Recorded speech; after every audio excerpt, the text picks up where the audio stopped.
ചില ആളുകൾ ചില കാര്യങ്ങളൊക്കെ ചെയ്യാൻ വളരെ എക്സ്പേർട്ടായിരിക്കും, മറ്റു ചില കാര്യങ്ങളിൽ അങ്ങനെ വേണമെന്നില്ല. അതുപോലെ തന്നെ ചില ആളുകൾക്ക് ഒരു കാര്യത്തിലും ഒരു ഇൻട്രസ്റ്റ് ഉണ്ടാവില്ല, പക്ഷേ ഏതെങ്കിലും ഒരു കാര്യത്തിൽ വല്ലാത്ത ഒരു ഇൻട്രസ്റ്റ് ആയിരിക്കും, വല്ലാത്ത കഴിവുകളായിരിക്കും അതിനകത്ത് കാണിക്കുന്നത്. ഇത്തരം സിറ്റുവേഷൻസ് വരുമ്പോൾ നമുക്ക് ഉപയോഗിക്കാൻ പറ്റുന്ന ഒരു ഇംഗ്ലീഷ് സ്ട്രക്ചർ ആണ് വെൻ ഇറ്റ് കംസ് ടു.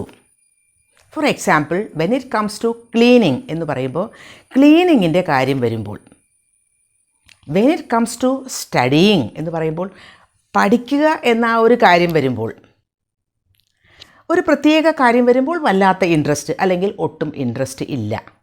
ഇപ്പോൾ ഇംഗ്ലീഷ് വളരെ നന്നായിട്ട് എഴുതാനും വായിക്കാനും ഒക്കെ വളരെ നന്നായിട്ടറിയാം, ഇംഗ്ലീഷ് ഗ്രാമറൊക്കെ വളരെ നന്നായിട്ടറിയാം, ഇംഗ്ലീഷ് വൊക്കാബുലറി അതിൻ്റെ കാര്യത്തിലും വളരെ എക്സ്പേർട്ടാണ്. പക്ഷേ സംസാരിക്കുന്ന കാര്യം വരുമ്പോൾ ആകെ പോയി.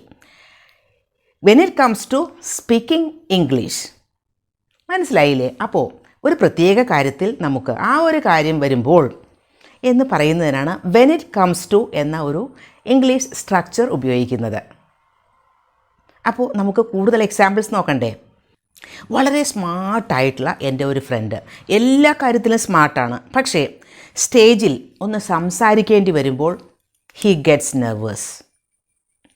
When it comes to speaking on the stage he becomes nervous. When it comes to speaking എന്ന് പറയുമ്പോൾ സ്പീക്ക് എന്ന വേർബിനോട് കൂടി ING ചേർക്കുന്നതാണ്. അതവിടെ ആ ഒരു പ്രവൃത്തിയെയാണ് കാണിക്കുന്നത്. അപ്പോൾ അതൊരു ജെറൻഡാണ് അവിടെ. അപ്പോൾ വെൻ ഇറ്റ് കംസ് ടു എന്ന് കഴിഞ്ഞിട്ട് നമുക്ക് ഉപയോഗിക്കേണ്ടത് വേർബിൻ്റെ ING ഫോം, അതല്ലെങ്കിൽ ജെറൻഡ് ആണ്. You are very good. When it comes to doing grammar exercises, grammar എക്സസൈസൊക്കെ ചെയ്യുന്ന കാര്യം വരുമ്പോൾ നിങ്ങൾ വളരെ നല്ലതാണ്. But when it comes to speaking you are not very good. When it comes to speaking. When it comes to cooking she cooks reluctantly. കുക്കിങ്ങിൻ്റെ കാര്യം വരുമ്പോൾ അവൾ വളരെ വിമുഖതയോടുകൂടിയാണ് കാര്യങ്ങൾ ചെയ്യുന്നത്. റിലക്റ്റൻ്റ്ലി എന്ന് പറഞ്ഞാൽ ഇഷ്ടമില്ലാതെ, നമുക്ക് ചെയ്യാൻ ഇഷ്ടമില്ലാത്ത ഒരു കാര്യം നമ്മൾ ചെയ്യില്ല, അതാണ് reluctantly. When it comes to cooking she cooks reluctantly. I love studying, ഞാൻ പഠിക്കുക എന്ന ഒരു പ്രവൃത്തി ഇഷ്ടപ്പെടുന്നു. But when it comes to studying physics I don't like it. പക്ഷേ ഫിസിക്സ് പഠിക്കുന്ന കാര്യം വരുമ്പോൾ when it comes to studying physics I don't like it. Studying എന്ന ഒരു ജെറൻഡാണ് അവിടെ ഉപയോഗിച്ചിരിക്കുന്നത്. പഠിക്കുക എന്നൊരു പ്രവൃത്തി ഇഷ്ടമാണ്, പക്ഷേ ഫിസിക്സ് പഠിക്കുക എന്നത് എനിക്കിഷ്ടമല്ല എന്ന മീനിങ് ആണ്. She does all the household ചോസ് but when it comes to washing the plates she starts crying. അവൾ കരയാൻ തുടങ്ങുന്നു. എപ്പോഴാണ്? When it comes to washing the plates wash ചെയ്യേണ്ടി വരുമ്പോൾ, മറ്റുള്ള വീട്ടിലെ എല്ലാ വർക്കുകളും അവൾ ചെയ്യും.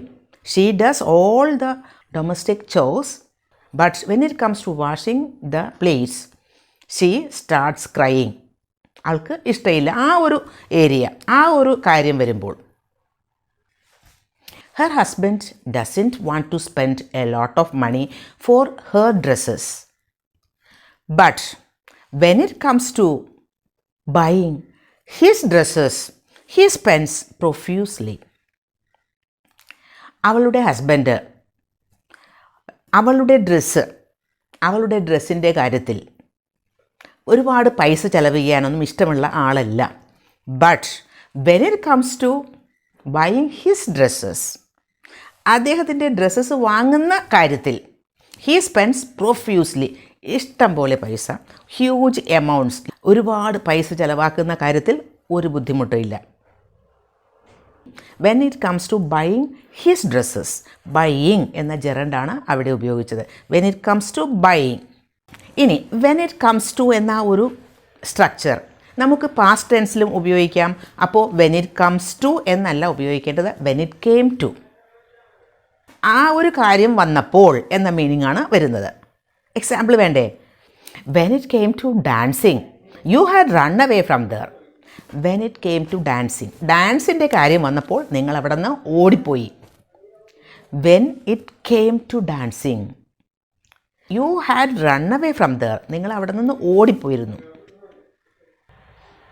He doesn't talk to me but when it came to writing an email he took my help.